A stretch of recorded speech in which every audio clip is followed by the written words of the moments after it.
ఖమ్మం జిల్లాలో ఓ దళిత కుటుంబాన్ని అగ్రవర్ణాల కులం పేరుతో దూషించారు. ఆపై కర్రలతో పాశవికంగా దాడి చేశారు. ఈ అమానుష ఘటన కామెపల్లి మండలం పింజరమడుగు గ్రామంలో జరిగింది.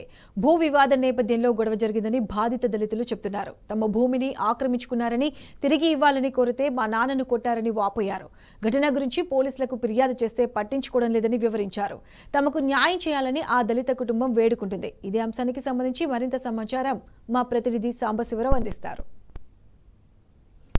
భారత రాజ్యాంగ నిర్మాత అంబేద్కర్ కొలువై ఉన్నటువంటి పింజరమడుగు గ్రామంలో తమ హక్కులు కలరాయబడ్డాయి. కులం పేరుతో తమను దూషిస్తూ విచక్షణ రహితంగా కొట్టారని ఆరోపిస్తుంది ఖమ్మం జిల్లా కామెపల్లి మండలం పింజరమడుగు సంబంధించినటువంటి ఒక దళిత కుటుంబం. అగ్రవర్ణాలు అంతా ఒకటయ్యారు, న్యాయం అడిగినందుకు మమ్మల్ని కొట్టారు అంటూ గత 4-5 రోజులుగా తమ గోడు వెలుబుచ్చుకుంటున్నప్పటికీ కూడా ఉన్నతాధికారులు ఎవరు కల్పించుకోలేదని, తమకు న్యాయం చేయలేదనేటువంటి బాధపడుతున్నారు, ఆవేదన వ్యక్తం చేస్తున్నారు. మనతో పాటు ఆ కుటుంబం అంతా ఉంది, వాళ్ళతో మాట్లాడేటువంటి ప్రయత్నం చేద్దాం. అమ్మ, అసలు ఏం జరిగింది తల్లి? మిమ్మల్ని కొట్టాల్సినటువంటి పరిస్థితి ఎందుకు వచ్చిందమ్మా? నా పేరు లక్ష్మి అండి. ఈ గొడవలన్నిటికీ కారణం వేరే వాళ్ళకి భూమి పంచాయతీలు వేరే మాదిగోళ్ళకి సంబంధించింది, సాకలోళ్ళకి మాదిగోళ్ళకి సంబంధించింది. మా నాన్నకి అంతకుముందు ఆఫ్టర్నూన్ టైంలో గొడవైందంట. ఆ గొడవైన సంగతి మా నాన్నకు తెలియదు. మా నాన్న మార్నింగ్ పోయి ఈవినింగ్ 6 o'clockకి ఇంటికి వస్తాడు. ఈవినింగ్ వచ్చేటప్పుడు ఆ భూమి దగ్గర మట్టి పోసారు. అది గొడవల్లో ఉంది కాబట్టి మట్టి పోసారు. చనువు ఏ విధంగా అంటే అన్న తమ్ముడు అనే ఒక చనువుతో అన్న ఎందుకు మట్టి పోపించారు, మరి మీరు చెప్పారా, లేకపోతే మీకేమన్నా చెప్పారా, చెప్పి పోసారా అనే విషయం మా నాన్న అడగడం వల్ల అంతకుముందే గొడవైంది. ఏంద్రా మీరు మాదిగోళ్ళు వచ్చి ప్రతిసారి మమ్మల్ని క్వశ్చన్ చేయడం ఏంది, అసలు మీరు ఏమనుకుంటున్నారని ఎమ్మటే 8-9 మంది మా నాన్న ఆటో సీట్లో మధ్యలో కూర్చొని ఉన్నాడు. గుజ్జులపూడి రాంబాబు, దమలపాటి సత్యము, దమలపాటి వెంకన్న, అచ్చయ్య, వాళ్ళ పేర్లు కూడా నాకు సరిగ్గా తెలియదు సార్. కానీ 8-9 మంది మా నాన్నని మధ్యలో ఉంచి అసలు చుట్టూ చేరి మా నాన్నని బాగా బీభత్సంగా పిచ్చి కొట్టేశారంట. మా నాన్న ఇంటికి వచ్చి ఈ నొప్పి భరించలేక పోలీస్ స్టేషన్కి వెళ్ళి కంప్లైంట్ చేసిండు. మరి పోలీసు వాళ్ళు ఏం ఆన్సర్ చెప్పారో తెలియదు. మా నాన్నకి చెప్పారంట మేము ఊర్లోకి పోయినాము, వాళ్ళ కోసం వెతికినాం, వాళ్ళు ఎవరు ఇంట్లో లేరని చెప్పారంట. ఈ లోపు మాకు తెలిసి మా చెల్లె నేను రియాక్ట్ అయ్యి వచ్చినాం. ఎస్ఐ గారు ఏమన్నారంటే ఊర్లో మేము వెతికామమ్మా, వాళ్ళు లేరు, వాళ్ళని తీసుకొచ్చిన తర్వాత మేము ఖచ్చితంగా కంప్లైంట్ తీసుకుంటాము, మేము ఖచ్చితంగా వాళ్ళ యాక్షన్ తీసుకుంటాము అని చెప్పారు. సరేలే అనేసి మేము వస్తూ దారిలో ఊర్లోకి ఎంట్రీ అయిన తర్వాత దమలపాటి సత్యం కలిశాడు మాకు.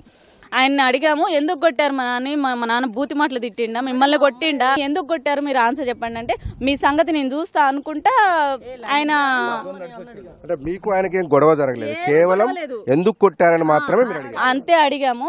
ఆయన బండి వేసుకొని ఫస్ట్ అటు లమ్మడి తండు ఉంటుంది సార్, ఆ తండలకి వెళ్ళిపోయాడు.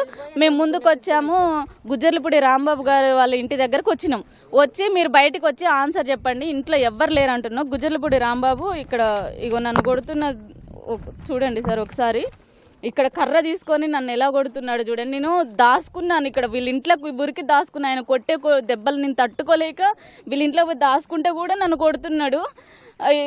అయితే మేము అడుగుతున్నప్పుడు బయటకు వచ్చి సమాధానం చెప్పండి అని మేము అడిగాం సార్.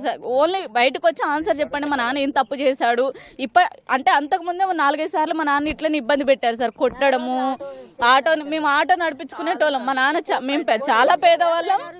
ఆటో తీసుకుపోయి పోలీస్ స్టేషన్లో పెట్టారు. మా ఆటో నడిపించుకుంటేనే మా ఇంట్లోకి వెళ్తుంది. అలాంటిది ఆటో అప్పుడు అంతే ఇబ్బంది పెడితే అసలు ఇన్నిసార్లు ఎందుకు ఇష్యూ చేస్తున్నారు అడుగుదాం అన్నట్టుగా మేము వెళ్ళినాం. అసలు మాకు ఆన్సర్ కూడా చెప్పకుండా మేము అడుగుతుంటే వెనకాల నుంచి కర్రలు తీసుకొని దమలపాటి సత్యమే గారు ఏం చేసిండు, దెబ్బ బండి మీద వచ్చి ఆయన వెనకాల ఎవరెవరినో తీసుకొచ్చుకుంటూ మాకు తెలీదు. ఇక బండి దిగుతూనే అరే కర్రలు తీసుకుంటారా, ఇలా మా ఇక్కడ ఏందో అడుగుతున్నాయి, కర్రలు తీసుకొని రాండ్రా అంటే అప్పటి వరకు ఇంట్లో ఎవ్వరు లేనట్టుగా కనిపించిన వాళ్ళు అప్పటికప్పుడు ఇంట్లో నుంచి 10-15 మంది కర్రలు తీసుకొని, అసలు వాళ్ళు ఎవరెవరు మేము కంప్లీట్గా చూసే లోపే కర్రలు తీసుకొని మా మీదకి దాడికి వచ్చేసారు. అమ్మా, ఏం జరిగింది, ఎంతమంది కొట్టారు, ఏమన్నారు అసలు? మీకు వాళ్ళ గొడవ ఎందుకు వచ్చింది, ఎందుకు కొట్టారు? ఇది గుజ్జలపూడి రాంబాబు అండి. ఇది మా నాన్నకి ఒక 4-5 సార్లు మా నాన్నకి ఇదే సిచ్యువేషన్ ఎదురైంది. ఇదే ఎదురైతే సరే పెద్దవాళ్ళు చూసుకుంటారులే అని మేము వదిలేసినాం. ఆ వదిలేయడం కూడా కారణం ఏంటంటే మా ఊరి పెద్ద మనుషులే వాళ్ళు, మా నాన్న చిన్నప్పటి నుంచి వాళ్ళ వ్యవసాయ భూములనే కూలి పని చేసిండు. వాళ్ళకి ఇదంతా చనువు ఉంది కదా, ఇక వాళ్ళు చూసుకుంటారు అన్న ఉద్దేశంతో మేము వదిలేసినాం. ఇక ఈసారి కూడా కొట్టేసరికల్లా ఇది మనసులో పెట్టుకొని మా నాన్న అవమానంతో ఏమైనా చేసుకుంటాడేమో, మాకు ఎవ్వరు లేరు, అన్నదమ్ములు ఎవ్వరు లేరు, ఉన్నది 4 అక్క చెల్లెళ్ళం. చాలా కష్టపడి చదివించి ఇంత పెద్ద చేసిన మా నాన్నకి ఒక్కసారైనా తోడుగా ఉండాలి, ఒక్కసారి మన ఊరు వాళ్ళ పెద్ద మనుషులే కదా ఒకసారి అడిగి చూద్దాం అన్న ఉద్దేశంతో మా అక్క నేను వచ్చినాం. వస్తే ఈ దమలపాటి సత్యం మేము వస్తున్న దారిలోనే ఊరి స్టార్టింగ్లోనే మాకు కలిసిండు. మా అమ్మ అడిగింది, ఏంటండి ఆయనని ఎందుకండి ఇట్లా చేస్తున్నారు, ఎన్నిసార్లు కొడతారు, ఎన్నిసార్లు ఇట్లా ఇబ్బంది పెడతారండి అంటే మా అమ్మని అన్నాడు, ఏంది నన్ను అడిగేది, ఇదే మాట అన్నాడండి. మా అక్కని దగ్గర పోయి ఏంటండి మీరు మా నాన్నని కొడతారు, మమ్మల్ని తిడతారు అంటే ఇక మేము బతకడానికి అవసరమే లేదా, ఇలాంటి మాటలు పడకుండా భరించాలా మేము అని, రామ్మరా ఇక అడుగుదారా వాళ్ళని గట్టిగా అడుగుదారా అని మా అమ్మని తీసుకొని మేము ఇద్దరు వచ్చినాం. ఊరంతా బయటకు వచ్చి చూస్తుంటేనే మీరందరు మమ్మల్ని చిన్నప్పటి నుంచి చూడలేదా, మీరందరూ మమ్మల్ని ఎప్పుడు మేము చిన్నపిల్లలు కాంచి మేము ఆనందరానికి 4 ఆడపిల్లలు మీ అందరికీ తెలుసు కదా అని అడుక్కుంటా ఏడ్చుకుంటా వచ్చినాం. మా అమ్మ మాకు ఆ ఇల్లు కూడా తెలియదు. దాడి జరుగుతున్నప్పుడు ఎవరు ఆపలేదమ్మా? ఊరోళ్ళు అందరూ ఉన్నారా అక్కడ? ఊరోళ్ళు ఆపిరు. ఊరోళ్ళు అంటే మా హస్బెండ్ అప్పుడే మా నాన్న అన్నారంట, వీళ్ళు ఇంకా రాలేదు ఏందో చూడుపో అంటే మా హస్బెండ్ అప్పుడే వచ్చేసిండు. గొడవ అయింది, మిమ్మల్ని కొట్టారు, తర్వాత మీరు పోలీసుల దగ్గర పోయారమ్మా? పోలీసులు ఏమన్నారమ్మా? పోలీసులు సార్ మేము ఆడంతా 100 మంది దాకా ఊకున్నారు, మేము బయటికి పోయేది కాల. పోలీసులు 100కు మా అమ్మాయి అప్పుడు కొడతంటేనే మా అమ్మాయి ఫోన్ చేసింది. ఫోన్ చేసినాక 2 గంటలకు వచ్చింది. ఎస్ఐ గారు వచ్చి ఇక్కడ శాఖర్ ఎవడు రా అన్నాడు. మా వాళ్ళుండి ఈ కర్ర పట్టుకున్నాయని, ఎవరు అంటే నేనే సార్ అన్నాడు. ఎక్కండ్రా, మీరెవరు అడగటానికి అక్కడ రూలు అన్నాడు. వాళ్ళ ఇంటికి పోయి మీరు అడగటానికి మీకు రూల్ ఆడిది, మేము లేవా మేము చూసుకోవటానికి. 2 రోజులు అయింది అప్పటికి కేసు పెట్టి, 2 రోజులు అయినా కానీ వాళ్ళు రాలా. మీరెవరు అడగటానికి మేమేమో కనుక్కోవటానికి కానీ ఎక్కడ మీ మీద అందరి మీద కేసు అయింది అని మమ్మల్ని స్టేషన్కి తీసుకు. ఎక్కడ దెబ్బలు తగిలినాయి? ఇగోండి ఇక్కడ తగిలింది, ఇగో 20 మంది దాకున్నారు. ఇదే ఊరమ్మా? మీరు కొట్టినోళ్ళు కానీ మీ మీద దాడి చేసి అందరు తెలుసా నీకు? ఎవరమ్మా?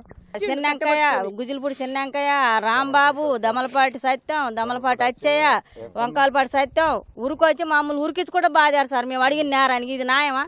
అన్యాయం. ఎఫ్ఐఆర్ అయింది, 2 పక్షాల మీద కేసులు చేశామని చెప్పారు. మరి ఇప్పటివరకు ఎవరిని అరెస్ట్ చేయడం కానీ?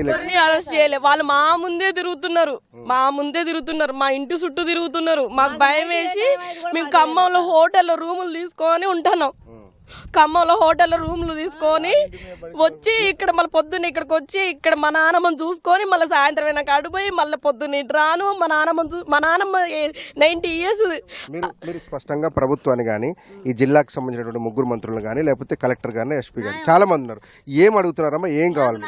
నేను న్యాయం అడుగుతున్నా. ఇంకొకటి దళితులు ఎందుకు